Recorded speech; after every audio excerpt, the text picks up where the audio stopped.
Hi everyone, and welcome back to today's episode. We are going to do something a little different today.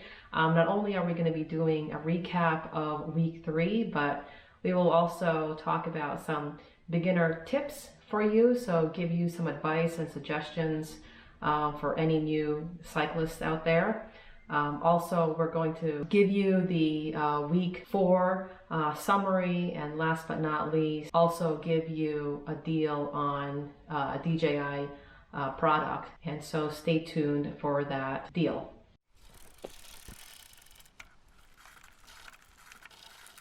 So week 3 was supposed to be an active recovery week, and we both thought that it was a lot harder than we thought it was going to be. There were 3 rides that we did. 2 of them were interval workouts, a threshold interval, and then map efforts that we did during the week. And on Saturday or yesterday, we did a longer zone 2 ride of about 2.5 hours. The threshold workout was 2 intervals of 3 minutes in zone 4 and then 3 minutes recovery in zone 2, I believe, if I remember correctly. The map efforts workout was 2-minute intervals in zone 5 and 2-minute recoveries, and there were 4 of those. I actually thought that the threshold workout felt okay. It didn't feel incredibly challenging. It definitely generated some lactate on those 3-minute intervals. The volume was pretty low, so I thought that overall the workout wasn't too hard. I didn't feel that tired at the end of it. Then a couple days later, I did the map efforts. I had a little bit of delayed onset muscle soreness in my legs, probably from the threshold. And I don't know if that was the reason why I thought the map efforts were really hard, but I really kind of struggled on those 2-minute efforts. The first minute of each 2-minute interval felt very challenging, but okay. And then the second minute, I felt like I had to sprint basically to maintain my watts where I was supposed to. So those 2 workouts, although they were low volume, I think they were less than 40 minutes long. So it was pretty short duration, but they were very intense. And then the zone 2 endurance ride is what it is. Yeah, overall, my opinion of the week was that it was more challenging than I thought it would be. I don't necessarily feel like I recovered this week, but I don't know, what were your thoughts, Joy? So I remembered watching the video that we published last week about how I was excited to do an active recovery week because the durations were shorter. Little did I know that the intensity was going to be a lot higher. And so I was saying to Jason that after I did the first threshold effort on Monday, I felt like I built a lot of lactic acid, and I was really, my heart rate spiked at least to the 170s. And so I was working pretty hard. And so I thought, okay, maybe my legs were just tired from the day before because I did a workout, strength training workout on Sunday. And so I took Tuesday off completely, so no working out. And then on Wednesday, I did the map efforts in the afternoon after work, and it was pretty intense. I definitely felt the burn, and I was breathing heavily, and so it felt as though that effort was like a climbing effort. And I really wished that, I remember looking at the time because it was only a 4 by 2 minutes hard effort in zone 5, and with a 2-minute recovery in low zone 2. And so that 2 minutes in zone 5 really isn't very long, but when you're thinking about zone 5, it didn't occur to me that how challenging zone 5 was going to be. I think I was so used to riding in zone 4, and I said, oh, okay, this is pretty manageable. But yeah, zone 5 is like, you build up the lactic acid, or I started to build up lactic acid after 30 seconds, and I thought, oh shoot, I have to do this for 1 minute and 30 seconds more. And so I don't know. It was very challenging for me to do.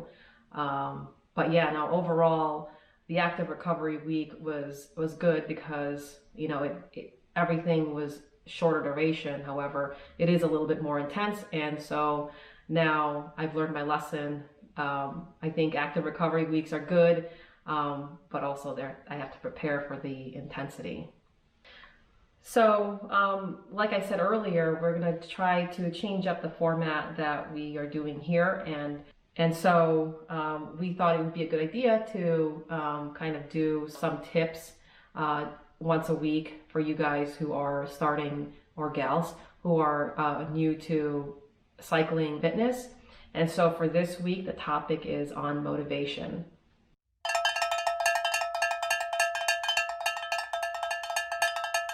I think probably one of the best ways you can stay motivated with working out, and this is something that's new to me. That this is the first time, as we've probably mentioned before, that the reason we're doing this training plan is in preparation for a Gran Fondo in Vermont that we're doing in June. Signing up for some sort of an event, whether it's biking or running or doesn't matter what distance it is, but just some sort of event that's related to your fitness goal is a great motivating factor, because it sets a definitive goal that you're trying to reach, and also a definitive timeline. If you know that the event is 6 months from now, then you know how long you have to train for it and what type of training would be appropriate in that time. And then it makes it easier to stick with the training program, because knowing that you have that event, that's the end goal, and that you have to be ready for that event. So if you slack off on your training for a few weeks, you know that you're going to be behind the 8 ball. So I think having that event, knowing that event is out there in the future that you're going to be participating in, and you're working towards that goal, I think just kind of keeps you going, keeps you motivated to do every workout, because you know that, especially if you're following a plan that's designed for that, preparing for that event, then you know that every workout you're doing is making you a little bit better and making you a little bit more prepared for your event. All right, guys, sorry. We forgot to hook up our microphone, so hopefully the sound wasn't too bad the first time around. So anyway, now we got the mics on. Hopefully you could hear us a little better. So we were just talking about the tip for motivating yourself to get out there and start your fitness goals. The first one that Jason talked about was signing up for the event. And then the second one is to do Zwift. And for those of you who are starting out with cycling, we're just going to specifically talk about cycling, or maybe running also, is sometimes it could be very boring training indoors, and you probably want to build your fitness. And for some of you, you're hesitant to go outside because you don't really know the rules or the laws for biking outside. And so maybe you want to try it out by doing an indoor training first to see how well you do. And so, or to build your fitness. So Zwift is definitely a great option if you are training indoors. And it's great because it's like a video game. And but we like it because it's a virtual reality, and it gives you points to get up to different levels, and you can change your avatar. And also you're able to see your workouts, and it's great for prompting you when you are on an interval workout. It's great for doing that. And so Zwift is definitely helpful when you're training indoors to stay motivated instead of what Jason said earlier, staring into a wall. It's definitely a great thing to have. Anything that you can do to stay motivated indoors, especially if you are, in different parts of the country where it's fairly cold out and you can't really either run or bike outdoors. Yeah, so third tip would be to use Strava for tracking your fitness. Personally, I really enjoy looking. The first thing that I do after one of my biking workouts is to log on to Strava and see what my results were in terms of my power output or my heart rate. Like, did it stay where it was supposed to for that workout, and what was my relative effort for heart rate and training load for power, so that it gives me some idea of how hard I worked out and how long I need for recovery. But it also, as we talked about in the last video, it also has a fitness and freshness score that it gives you, and you can see your the trend of your fitness. And I just really enjoy looking at that after my workouts, just to kind of see where I'm at in my in this journey. And on Strava, you can also follow other people. So I currently only follow Joy, but I can see whenever she completes a workout that gets logged onto Strava, I can go in there and see what she did. And so that kind of keeps us motivated, that we see our own stats, but we also see each other's. And so if it's an off day for me and I see that Joy worked out that day, then it kind of motivates me to work out because I just saw that she completed the same workout. Yeah, and Strava is a social media for athletes, and you just have to be careful if you're new that you're not comparing yourself to others. And I think that's where a lot of people I guess they fall into that rut where they look at other people and other people are doing a lot more than they are. And so because of that, they feel like, oh, I don't think I can do as well as they can. But don't look at social media, or don't look at Strava in that way. Look at it to help motivate yourself. And I follow professional athletes. I follow people in this town.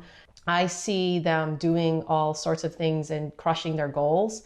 One of the people I follow is Laura King, who is Ted King's wife, and she's pregnant, and she's also due fairly soon, and she's riding her bike out there, and she got a QOM.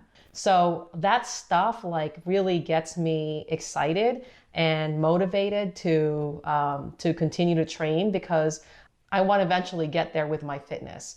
And so use social media as a way to motivate you, not so much to bring you down. Yeah. So another thing that motivates us is just watching other people do workouts or achieve certain fitness goals on YouTube videos. Whether it's watching an Ironman competition, a marathon, a cycling event, CrossFit. When I used to train more CrossFit style in the past, I really got motivated by watching CrossFit videos. And with any of these types of workout videos, especially when I would watch people that were around my own age or even older than I am, and I would see the kind of things that they're doing. It's not so much that I never started really comparing myself to them and saying, oh, I got to go out and do the exact same thing that they're doing. But it just sort of motivated me in the sense that, well, if there's people that are older than me that can do great things, then I want to at least go out there and give it my best and try to do the best that I can do. Yeah, and I follow a lot of triathletes, a lot of marathon runners also on YouTube, and just watching them, it's just motivating to me to want to do more stuff like that. Now, I'm not training for a triathlon, but just being able to see other people doing it. And I'm not just following professional athletes, I'm also following just normal people who are doing different things, who are logging on their hours on YouTube and showing what they are doing. And so it's great to see people like that, like us, who are motivated to better themselves. And so definitely go on YouTube and watch them. Yeah, and it might just give you some ideas of, new things that you can try.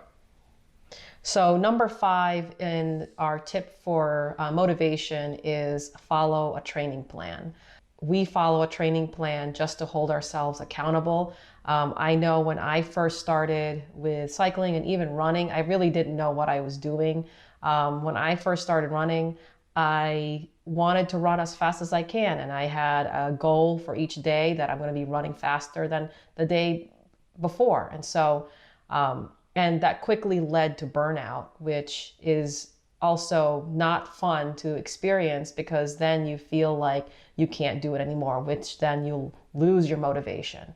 And so follow a training plan, one that is well thought out, and one that is created by someone who knows what they're talking about. Because when you follow a training plan, they start you off fairly slow and you feel good and you want to continue doing it. And it's already, all the workouts are laid out for you. You don't have to guess what the next workout is or try to figure out like, oh, I want to do this. This is our first training plan that we're following.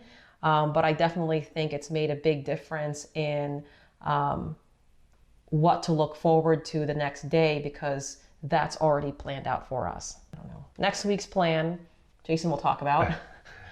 Yeah, I was just looking at it because I was downloading the workouts from Training Peaks to Zwift. And it's actually not too much different than this last week that we did. It has another threshold workout, another map efforts workout, and then a endurance ride. And I think kind of the theme with all 3 of those is that they're a little bit longer than they were this week.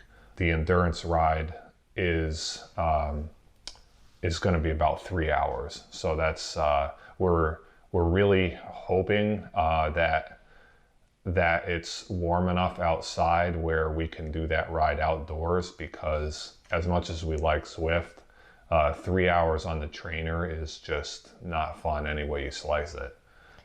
Yeah, and I miss riding outside, and I keep getting, trying to entice Jason to run outside. I know we had this freak time where we got stuck in the freezing cold, and I don't think we were prepared for it, but I'm dying to ride outside because it's been a month since we've been out there. Well, I think we've learned that our threshold is somewhere above the teen temperatures. If it's below 20, I don't think it would be very enjoyable. But at this point, I'd be willing to go out there if it's in the upper 20s or low 30s. So that's really what I'm hoping for, that next week it'll be somewhere in that range of temperature and hopefully not raining. Like I said earlier, we are offering a code for anyone who's interested in this. I'm going to link in the description below a form that you could fill out, just a quick form, your first and last name and your email address. And this deal is for you're planning to purchase a DJI product. And so DJI, if you are not familiar with the company, they make drones, they make action cameras, which is being recorded using that now. They also make gimbals. But if you're interested in purchasing one, just put your first and last name and your email, and we'll send you a $10 code to get $10 off for a non-accessory DJI product. So I hope you guys enjoyed this week's recap, and we're looking forward to next week being able to ride outside. Please make sure, if you are watching this, support us by subscribing to the channel. Hit the like button if you want. If you want to even get notifications of when we upload, you can also hit the bell for notifications. Until next time, have a great week. Bye-bye.